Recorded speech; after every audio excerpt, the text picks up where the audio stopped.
Hello, traders! Here we are once more for our third edition of the Tigers of the Game. And in this one, we are going to present Grandmaster Viswanathan Anand's best game against Levon Aronian.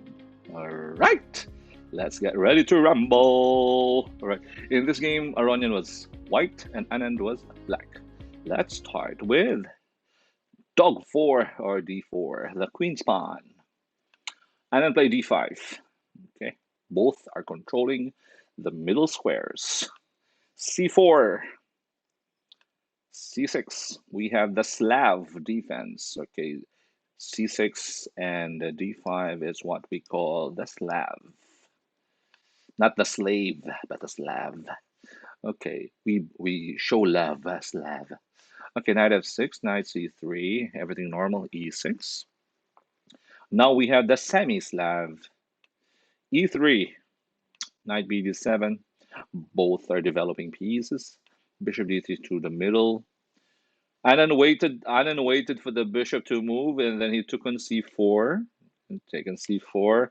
So that's one on d3, and then another one on c4. So two moves for the bishop. With b5, another bishop move. So Anand actually gained at least one tempo or two. Yes. So three moves for the bishop, d3, c4, back to d3. And Anand played d takes c4, and then b5. Yep. With that bishop d6 now. So extra two. Castles, castles. Queen to c2, bishop to b7. Normal development of the bishop, although the pawn is still blocking that bishop over on b7. a3, stopping b4. Rook to c8. Now we have an x-ray on the queen on c2. Wow, Aronian played knight g5. We have multiple threats now on h7 with a knight, with a bishop, and the queenie. All right, three pieces attacking h7. But is Anand afraid? He's a tiger. A tiger is not afraid. He played c5. He was like, take that pawn. It's yours. And Aronian was like, okay, let me take it. Let me take it far away. Okay, knight takes h7. Knight g4. Counterattack. You attack my rook. I will also attack h2. Knight on h2. And then the bishop on h2. Aronian played f4, blocking the threat on h2. So Anand took on d4, releasing the tension on the central pawn. Takes, so we have an isolated pawn on d4. That's also a target later in the game. He takes d4. What a move by Vishy Anand. Bishop c5, giving that bishop for free. Hey. Okay, this kind of game reminds me of this game by Akiba Robinstein against Rotlewi back in 1907. Right, that was 100 years back. Yeah, 1 century back. In that game, Robinstein was also black. Yeah, playing against Rotlewi. It is just similar, right? The aggressiveness, the combinations, the sacrifices. Imagine that Anand sacrificed that bishop on c5 without Aronian moved back to c2, but no, e2. But let's look at takes on c5. Is this bishop free? Then we have knight takes c5. And if, let's say, you're greedy and you take that rook on f8 with the knight, Anand will take that bishop on d3, knight takes, right? And then the knight on f8 is going to be a target. For example, the knight moves back. Let's just say the knight moves back to g6, for example. And black has queen d4, right? Queen d4 check. Oh my god. Or maybe queen d4 check. And then if the king, let's say, goes to, let's say King Kong. Where are you going, King Kong? King to h1. The knight g, or even you can also use the knight on d2, knight f2. All right, let's say the king moves back to g1. We have knight h3. Ooh, double check. Knight and the queen. If it's a double check, the king is forced to move The king moves back to h1, and we have this beautiful queen sacrifice on g1. Oh, and as we're going to the smothered mate. It's a checkmate used by your mom. That's why it's called smothered mate. Checkmate used by your mother, not by your father. Because if it's checkmate by your father, it's fathered mate. Joke, joke, joke. All right, and then after that, there's knight f2. Queen takes f2. Knight takes f2. A smothered mate means the king is surrounded by his own pieces. He is trapped by his own pieces.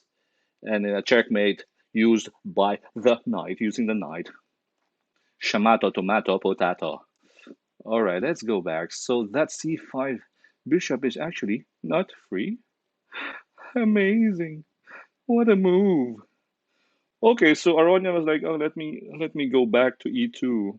And then another amazing move. Before that amazing move, let's drink to that. Hmm. Obey your thirst. After bishop e2. Knight d5. Oh my god. Oh no, not me. I did it my way. Pawn to e5 and then pawn to c5. He forked himself. Now, white will choose which one to take. Of course, the pawn cannot take the knight on e5. Okay, the other pawn. Let's say pawn takes e5 with the f pawn. We have queen takes d4. The king goes to h1. And then the beautiful sacrifice once again because the king cannot capture the queenie because the bishop is there. And if rook takes, another smothered mate on f2. So cannot. If you take on c5 with the pawn, queen d4 check, that access to the king on d4. The king goes to h1. We have knight f2. If the king goes back to g1, that's simple knight h3. The smothered mate plan. Rook g1, rook to g1, knight f2, right?